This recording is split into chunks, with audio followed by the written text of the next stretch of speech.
No vídeo de hoje vamos falar sobre os campeonatos estaduais. Eu queria estar falando de Barcelona e Real Madrid, mas a gente precisa falar sobre isso. Roda a vinheta.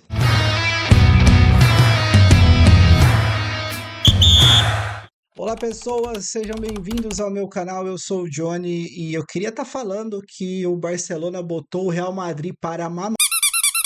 Venceu o Real Madrid ontem, mas infelizmente vou ser obrigado a falar sobre campeonatos estaduais no começo do ano, que é um tema extremamente chato, extremamente batido, mas eu preciso dar minha opinião e eu queria saber se vocês concordam comigo ou não. Então deixe nos comentários o que você acha, curta, compartilhe com seus amigos e eu vou mandar um abraço especial para o meu amigo Seu Barrieiro, que é lá da minha cidade de Barra Bonita. Um abraço para ele, ele que sempre assiste os vídeos e comenta comigo. A gente conversava muito sobre futebol quando a gente trabalhava junto, então uma das inspirações do meu canal hoje de estar falando sobre futebol, inclusive, é os papos que eu tinha com ele. Então um abraço especial aí pro Seu Barreiro e pros amigos dele que ele tá compartilhando. Agradeço aí a presença de todos e se inscrevam no canal vocês também. Que ajuda aqui, eu tô querendo bater 1.000 inscritos, vai ser difícil, mas estamos no jogo. Então vamos falar de campeonato estadual, porque esse final de semana já começou o Campeonato Carioca que teve os grandes jogos. Eu vou até abrir aqui na tela. O Campeonato Carioca que começou aí com o grande jogo de Botafogo 1, Maricá 2, Bangu 0, Portuguesa do Rio de Janeiro 1, Madureira 2, Volta Redonda 0, Nova Iguaçu 1, Vasco 1, Flamengo 1, Boa Vista 2 e Fluminense 0, Sampaio Corrêa 0. Galera, é complicado falar de campeonato estadual, né? Eu usei o campeonato carioca como exemplo, mas eu vou trazer um pouco mais para minha experiência, que é a do campeonato paulista, porque eu entendo a importância que os campeonatos estaduais têm, principalmente para as equipes menores, né? As equipes do interior. Não equipes menores, mas acho que equipes do interior é o termo certo, porque quem paga as contas dos campeonatos estaduais são os grandes clubes. Os grandes clubes, eles têm torneios até o final do ano. A gente viu aí o Botafogo disputando o Mundial no final de dezembro. E a equipe deles vai se reapresentar dia 13 de janeiro. A equipe que disputou o Mundial vai se reapresentar no dia 13 de janeiro. Isso significa que eles têm um jogo marcado para terça-feira e esse jogo não vai poder contar. A segunda rodada do Campeonato Estadual não vai poder contar com um time que foi campeão brasileiro, campeão da Libertadores, porque o estadual foi antecipado para que role um break no meio do campeonato, no meio do ano, para atender ao Super Mundial que a FIFA fez. Esse Super Mundial, a CBF já sabia há muito tempo que iria acontecer, as federações já sabiam há muito tempo que iria acontecer. Ele poderia ter sido manejado de uma maneira para que as datas dos estaduais fossem reduzidas, ou até o formato de disputa do torneio fosse reduzido. Mas não. Nessas horas é muito melhor você manter 11 datas de um estadual que não tem importância nenhuma, como o Rio de Janeiro, que não paga nada, mas precisa do seu lobby político e precisa da sua visibilidade e que as marcas comprem espaço de publicidade dentro do campeonato para pagar alguma coisa para a Federação Carioca, e o mesmo acontece no estado de São Paulo, do que fazer um campeonato pensando em talvez até qualificar as equipes do interior, talvez pensando aí diretamente em preparar essas grandes equipes, né, os grandes do Rio, os grandes de São Paulo, os grandes de Minas, para os torneios que vêm logo em seguida, que vão representar essas federações no Campeonato Brasileiro, na Copa do Brasil, na Libertadores e na Sul-Americana, mas não, vamos antecipar as datas e futebol. É complicado a gente não atrelar as decisões que são tomadas pelas federações com as decisões políticas que a CBF acaba sendo beneficiada. E aí eu digo sendo beneficiada em nome do senhor Edinaldo Pereira, que para mim eu já vi presidente de clube ruim, eu já vi presidente de federação ruim, mas o senhor Edinaldo Pereira está se saindo, ele está dando aula de como ser ruim, de como ser incompetente, para não dizer outra coisa. Porque não é possível que um campeonato estadual tenha mais valor do que a integridade física dos jogadores, que são as pessoas que estão lá para fazer esse campeonato acontecer. Inclusive, conversando com alguns amigos, eu pensei já, pô, seria legal se os campeonatos estaduais fossem disputados, por exemplo, em fase de grupos. Então, o seu grupo enfrenta, vamos falar, o Campeonato Paulista, que tem 16 equipes participando, e elas já são divididas em 4 equipes por grupo. Então, seria um grande como cabeça de chave e outros 3 clubes do interior. Esses clubes poderiam se enfrentar em turno e retorno. E aí fazer as oitavas, as quartas de final, semifinal e final em jogo único. que seria muito mais disputado, valeria muito mais, traria talvez muito mais emoção ao campeonato. Você tira um pouco da quantidade de jogos e traz a escassez. Eu gosto muito dos comentários do Jorge Igor, porque ele fala muito a respeito dessa questão da escassez do futebol. Hoje o Brasil tem tantos jogos, mas tantos jogos, que chega uma hora que você não tem tempo de sentir saudades do seu time jogar. E aí, pensando num campeonato paulista, onde você precisa reservar 18 datas, num ano que você já vai ter o calendário mais curto por conta de um super mundial, não faz o menor sentido. Aí vamos lá, vamos pensar nessa ideia que eu tive. Na verdade, não é uma ideia que eu tive, é uma ideia que eu já escutei alguém falando, eu não vou saber agora quem foi, mas eu pensando aqui com a minha cabeça, conversando com alguns amigos a respeito de estadual, a gente chegou na mesma conclusão que seria um baita de um formato, onde os clubes do interior, né, vamos falar sobre São Paulo, o cabeça de chave, que é o grande clube, seja São Paulo, Palmeiras, Corinthians ou Santos. Seria o cabeça de chave, ele enfrentaria as outras quatro equipes, as outras três equipes do grupo dela em turno e retorno. Isso comprometeria 6 datas, né, de um campeonato paulista.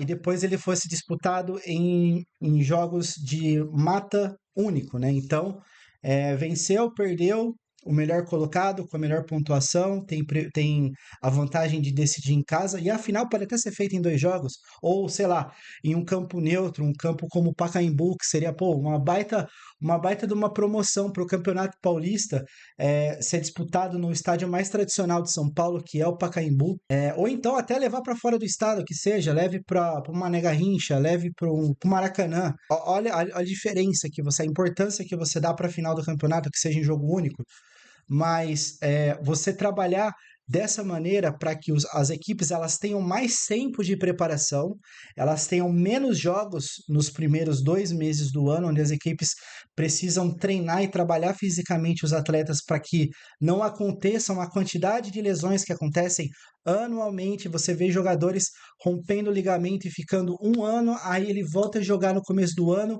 carga de jogo sim, jogo dia sim, dia não, rompe o ligamento de novo. Pô, aconteceu com o Rão Oliveira, aconteceu com o Maicon, aconteceu com o Paulinho no Corinthians, aconteceu com o Dudu, a carga de jogos que eles tiveram no começo do ano, se eu não me engano, 2023, que o Dudu ficou o ano inteiro afastado praticamente por conta de uma lesão também no joelho. Então, parece que a CBF e as federações elas não se preocupam. Por quê? A Federação Paulista, a Federação Carioca, a Federação Mineira, a Federação do Rio Grande do Sul, a Federação da Bahia, elas têm o mesmo peso que a Federação do Acre, que a Federação do Amazonas, que a Federação de Roraima, que a Federação de Tocantins, que são federações que, com todo o respeito do mundo, não mandam no futebol brasileiro. O futebol brasileiro, ele não é conhecido pelo remo, e é duro de falar isso, é triste de falar isso, porque o futebol brasileiro é muito rico. O futebol brasileiro não é reconhecido pelo Rio Branco, e eu sei que eu posso estar arrumando uma briga no começo de um canal, mas pô, é verdade, a gente tem que ser realista, galera. Quem paga as contas do futebol brasileiro são Corinthians, Flamengo, Palmeiras, São Paulo, Atlético Mineiro, Cruzeiro, Internacional, Grêmio, Fluminense, Botafogo, Santos. São esses os clubes que pagam as contas do futebol brasileiro. O Bahia, o Fortaleza, que são clubes que estão crescendo agora com essa ideia de SAF, então estão ficando clubes muito maiores do que já eram, muito mais bem estruturados do que já eram. Então não faz o menor sentido você colocar 18 datas de estadual pensando que os seus clubes vão se prejudicar. E aí, voltando a falar sobre política da CBF, a CBF precisa fazer lobby para que o presidente tenha os votos necessários para conseguir se reeleger. E isso é triste, gente. Isso é triste, porque a gente fica dependente de um capricho de um maluco que está à frente da CBF. Obviamente que as decisões da CBF, elas não são tomadas sozinhas. Existe um grupo de pessoas que eu acredito que pensa, se é que eu posso dizer assim, no que seja melhor para o futebol brasileiro, mas isso não faz o menor sentido. Vendo o que a gente está vendo hoje, isso não faz sentido. Vocês hão de concordar comigo que o futebol brasileiro ele está jogado às traças, né? A gente não tem uma seleção que representa. Talvez o técnico da seleção não seja o técnico à altura do que exige o desafio de ser um técnico da seleção brasileira. E pensando em técnicos brasileiros, eu não vejo outro. Aqui no Brasil, o que estão fazendo mais sucesso são ou técnicos argentinos ou técnicos portugueses. E aí você vai falar assim: ah, vamos pôr o Abel. Tá, o Abel pode ser que resolva, mas o Abel vai ter espaço para trabalhar? Ele vai ter espaço para convocar ele quem ele quer? Ele vai ter espaço para escalar a seleção do jeito que ele quer? Ele vai ter tempo para implementar a filosofia dele como ele fez no Palmeiras e ser bem sucedido? Um outro técnico, o Ramon Dias, por exemplo. Tudo bem que o Ramon Dias está há pouco tempo no Corinthians, o trabalho dele é recente, o Corinthians ganhou um padrão tático, mas vamos supor, o Corinthians esse ano foi campeão da Libertadores, foi campeão, sei lá, da Copa do Brasil, que são torneios mais palpáveis, né? Porque são torneios de tiro curto. Não é um campeonato longo, extenso, que nem o Campeonato Brasileiro. E o Dorival vai mal na seleção. E o Corinthians foi campeão nisso tudo em 2025. Vocês acham que o Edinaldo Pereira seria louco de colocar um técnico argentino para comandar a seleção brasileira? Sabendo que um técnico argentino foi campeão com a seleção argentina da última Copa do Mundo. E a filosofia de trabalho que está dando certo na Argentina é a mesma filosofia que está sendo implementada no Corinthians hoje. E numa situação onde isso, por exemplo, pudesse dar certo, será que a Federação Brasileira iria pensar e fazer isso para nós? Eu não sei. Quando a gente fala de clube, a gente perde esse problema que o brasileiro tem em relação à Argentina, que é uma rivalidade histórica do futebol sul-americano, talvez seja a maior rivalidade do mundo, pensando em seleções, claro, mas esse preconceito que o brasileiro tem de ter um argentino à frente da sua seleção, sabendo que existem muitos argentinos, aí esquece Ramon Dias, tá? Falando de argentinos que estão há muito mais tempo no mercado como técnicos bem-sucedidos, talvez. Será que o Brasil teria espaço para um técnico argentino na seleção?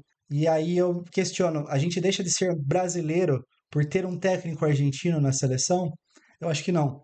Eu acho que o brasileiro, ele não se identifica mais tanto com os jogadores, porque a maior parte deles sai cedo do Brasil, vai jogar na Europa, faz carreira na Europa, representa times da Europa, e querendo ou não, a gente, eu gosto do Real Madrid, mas eu torço pro Corinthians.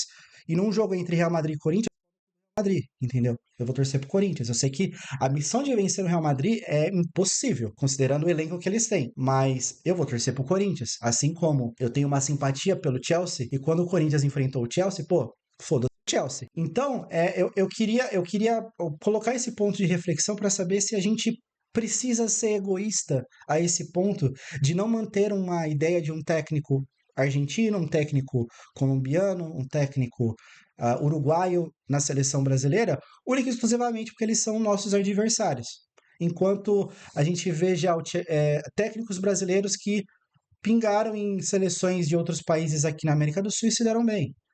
Entendeu? Então, é complicado a gente falar a respeito disso, é um tema sério, e vocês veem como tudo isso é influenciado pelos campeonatos estaduais, porque o que as federações decidem a respeito da CBF influencia diretamente no que é a nossa seleção brasileira hoje, em como o nosso futebol é divulgado para o mundo. Mas eu queria deixar esse ponto de reflexão para vocês. Queria saber a opinião de vocês. Deixe nos comentários o que você acha.